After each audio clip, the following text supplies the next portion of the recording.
12वां अध्याय। परीक्षित का जन्म। शौनक जी ने कहा, अश्वत्थामा ने जो अत्यंत तेजस्वी ब्रह्मास्त्र चलाया था उससे उत्तरा का गर्भ नष्ट हो गया था, परंतु भगवान ने उसे पुनः जीवित कर दिया। उस गर्भ से पैदा हुए महाज्ञानी महात्मा परीक्षित के, जिन्हें शुकदेव जी ने ज्ञानोपदेश दिया था, जन्म, कर्म, मृत्यु और उसके बाद जो गति उन्हें प्राप्त हुई, वह सब यदि आप ठीक समझे तो कहें। हम लोग बड़ी श्रद्धा के साथ सुनना चाहते हैं। सूत जी ने कहा, धर्मराज युधिष्ठिर अपनी प्रजा को प्रसन्न रखते हुए पिता के समान उसका पालन करने लगे। भगवान श्री कृष्ण के चरण कमलों के सेवन से वे समस्त भोगों से निष्प्रिय हो गए थे। शौनक आदि ऋषियों, उनके पास अतुल संपत्ति थी। उन्होंने बड़े बड़े यज्ञ किए थे तथा उनके फलस्वरूप श्रेष्ठ लोकों का अधिकार प्राप्त किया था। उनकी रानियां और भाई अनुकूल थे। सारी पृथ्वी उनकी थी। वे जम्बू द्वीप के स्वामी थे और उनकी कीर्ति फैली हुई थी। उनके पास भोग की ऐसी सामग्री थी जिसके लिए देवता लोग भी लालायित रहते हैं, परंतु जैसे भूखे मनुष्य को भोजन के अतिरिक्त दूसरे पदार्थ नहीं सुहाते, वैसे ही उन्हें भगवान के सिवा दूसरी कोई वस्तु सुख नहीं देती थी। शौनक जी, उत्तरा के गर्भ में स्थित वह वीर शिशु परीक्षित जब अश्वत्थामा के ब्रह्मास्त्र के तेज से जलने लगा, तब उसने देखा कि उसकी आंखों के सामने एक ज्योतिर्मय पुरुष है। वह देखने में तो अंगूठे भर का है, परंतु उसका स्वरूप बहुत ही निर्मल है। अत्यंत सुंदर श्याम शरीर है। बिजली के समान चमकता हुआ पीतांबर धारण किए हुए है। सिर पर सोने का मुकुट झिलमिला रहा है। उस निर्विकार पुरुष के बड़ी ही सुंदर लंबी लंबी 4 भुजाएं हैं। कानों में तपाए हुए स्वर्ण के सुंदर कुंडल हैं। आंखों में लालिमा है। हाथ में लूके के समान जलती हुई गदा लेकर उसे बार बार घुमाता जा रहा है और स्वयं शिशु के चारों ओर घूम रहा है। जैसे सूर्य अपनी किरणों से कुहरे को भगा देता है, वैसे ही वह उस गदा के द्वारा ब्रह्मास्त्र के तेज को शांत करता जा रहा था। उस पुरुष को अपने समीप देखकर वह गर्भस्थ शिशु सोचने लगा कि यह कौन है। इस प्रकार उस 10 मास के गर्भस्थ शिशु के सामने ही धर्म रक्षक अप्रमेय भगवान श्री कृष्ण ब्रह्मास्त्र के तेज को शांत करके वहीं अंतर्धान हो गए। तदंतर अनुकूल ग्रहों के उदय से युक्त समस्त सद्गुणों को विकसित करने वाले शुभ समय में पांडु के वंशधर परीक्षित का जन्म हुआ। जन्म के समय ही वह बालक इतना तेजस्वी दिख पड़ता था मानो स्वयं पांडु ने ही फिर से जन्म लिया हो। पौत्र के जन्म की बात सुनकर राजा युधिष्ठिर मन में बहुत प्रसन्न हुए। उन्होंने धौम्य, कृपाचार्य आदि ब्राह्मणों से मंगल वाचन और जात कर्म संस्कार करवाए। महाराज युधिष्ठिर दान के योग्य समय को जानते थे। उन्होंने प्रजा तीर्थ नामक काल में, अर्थात नाल काटने के पहले ही, ब्राह्मणों को सुवर्ण, गौएं, पृथ्वी, गांव, उत्तम जाति के हाथी, घोड़े और उत्तम अन्न का दान दिया।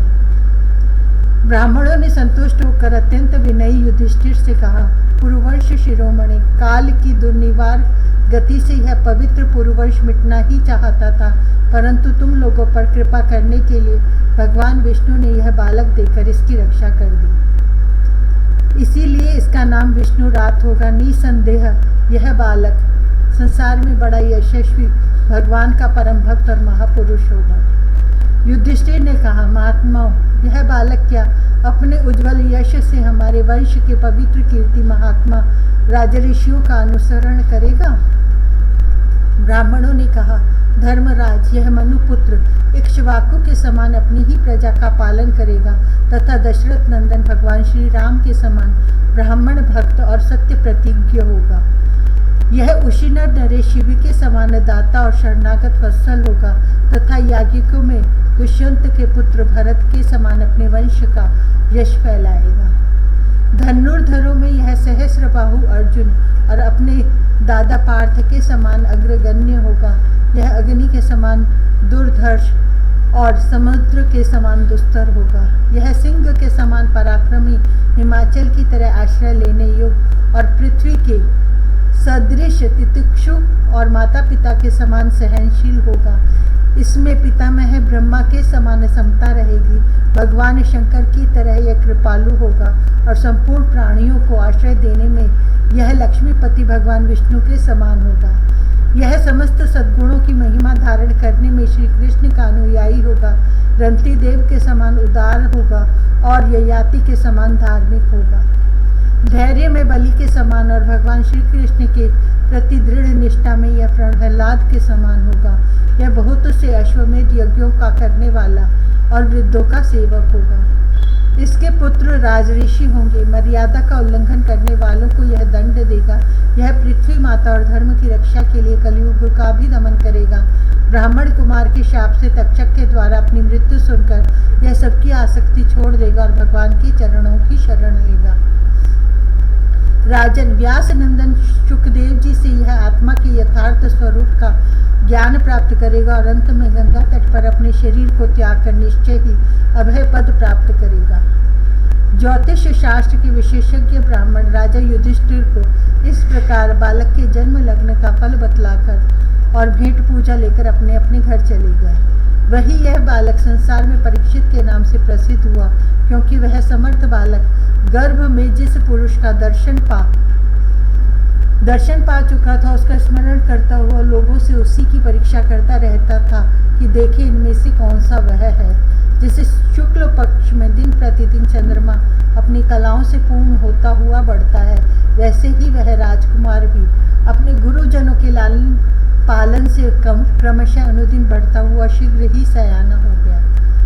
इसी समय स्वजनों के वध का प्रायश्चित करने के लिए राजा युधिष्ठिर ने अश्वमेध यज्ञ के द्वारा भगवान की आराधना करने का विचार किया, परंतु प्रजा से वसूल किए हुए कर और दंड जुर्माने की रकम के अतिरिक्त और धन न होने के कारण वे बड़ी चिंता में पड़ गए। उनका अभिप्राय समझकर भगवान श्री कृष्ण की प्रेरणा से उनके भाई उत्तर दिशा में राजा मरुत और ब्राह्मणों द्वारा छोड़ा हुआ बहुत सा धन ले आए।